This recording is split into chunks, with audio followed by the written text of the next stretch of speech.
अपमान हिंदी कहानी। बात पिछले महीने की है। बाहर से कुछ सामान लाना था। मैं घर से बाहर निकली, बाजार जा रही थी कि रास्ते में याद आया कि विवेक भाई साहब का घर है, 2 मिनट उनके घर भी हो लूं। बस विचार आया और मैं पहुंच गई उनके घर। दरवाज़ा खटखटाना शुरू ही किया कि भाई साहब ने खोल दिया।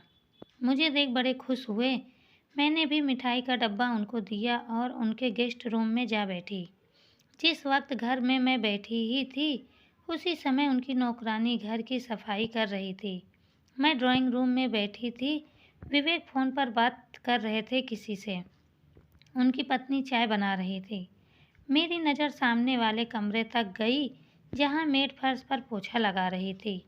अचानक मेरे कानों में आवाज़ आई, बुढ़िया अभी ज़मीन पर पोछा लगा है, नीचे पाँव मत उतारना। मैं बार बार यही नहीं करती रहूँगी। तंग आ गई हूँ तुमसे, रोज़ रोज़ घर गंदा कर देती हो।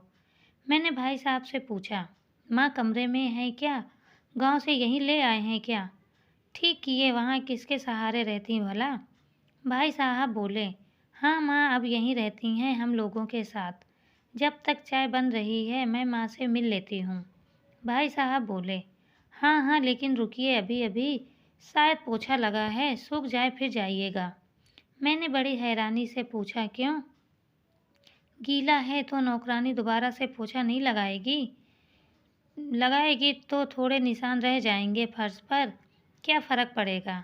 भाई साहब थोड़े हैरान हुए, शायद मेरी बातों को सुनकर, लेकिन मैं भी कहाँ मानने वाली थी। वो कुछ बोले उसके पहले मैं कमरे में चली गई। गीले फर्श पर पाँव के खूब निशान बनाती हुई मैं माँ के पास गई। मैंने उनके पाँव छुए और फिर उनसे कहा कि चलिए आप भी ड्राइंग रूम में, वहाँ साथ बैठकर चाय पीते हैं। चाय बन रही है, भाभी रसोई में चाय बना रही हैं। मैंने इतना ही कहा था। माँ एकदम से घबरा गई। अरे नहीं, अभी फर्श पर पाँव नहीं रखना है, फर्श गीला है ना, मेरे पाँव के निशान पड़ जाएंगे। पाँव के निशान पड़ जाएंगे? वाह, तो फिर मैं उनकी तस्वीर उतार कर बड़ा करवा कर फ्रेम में लगवाऊंगी। आप चलिए तो सही। माँ बिस्तर से नीचे नहीं उतर रही थी। उन्होंने कहा कि तुम चाय पी लो बेटी। तब तक भाई साहब भी माँ के कमरे तक आ गए। उन्होंने मुझसे कहा कि माँ सुबह चाय पी चुकी हैं, आप आइए गुड़िया। नहीं, माँ के साथ मैं यहीं कमरे में चाय पी लूँगी। चमकते हुए टाइल्स पर मेरे जूतों के निशान बयां कर रहे थे कि मैंने जानबूझकर कुछ निशान छोड़े हैं। वो समझ नहीं पा रहे थे कि आखिर मैंने ऐसा किया ही क्यों। उन्होंने मुझसे तो कुछ नहीं कहा, लेकिन मेड को उन्होंने आवाज़ दी, बबीता ज़रा इधर आना, इधर गुड़िया जी के पाँव के निशान पड़ गए हैं, उन्हें साफ कर देना। बबीता ने गीला पोछा फर्श पर लगाया। जैसे ही फर्श की दोबारा सफाई हुई, मैं फिर खड़ी होकर उस पर चल पड़ी। दोबारा निशान पड़ गए। अब बबीता हैरान थी और साथ में भाई साहब भी। तब तक भाभी भी कमरे में आ चुकी थी। भाभी बोली, दीदी आइए, चाय रखी है, पी लीजिए। बहुत दिनों बाद आप आईं, अच्छा लगा, आप आते रहा करिए। मैंने भाभी से कहा कि बुढ़िया के लिए चाय यहीं दे दीजिए। भाभी ने मेरी ओर देखा और चौंक कर भाई साहब की तरफ भी मैंने कहा कि हैरान मत होइए। वो चुप थे। मैंने कहा कि मुझे ऐसा लगता है कि आप लोग माँ को प्यार से बुढ़िया बुलाते हैं। नौकरानी वहीं खड़ी थी। भाई साहब और भाभी भी वहीं खड़े थे। भाई साहब बोले, क्या हुआ गुड़िया, ऐसा क्यों बोल रही हैं आप?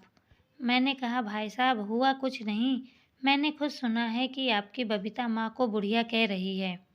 उसने माँ को बिस्तर से उतरने से धमकाया भी था।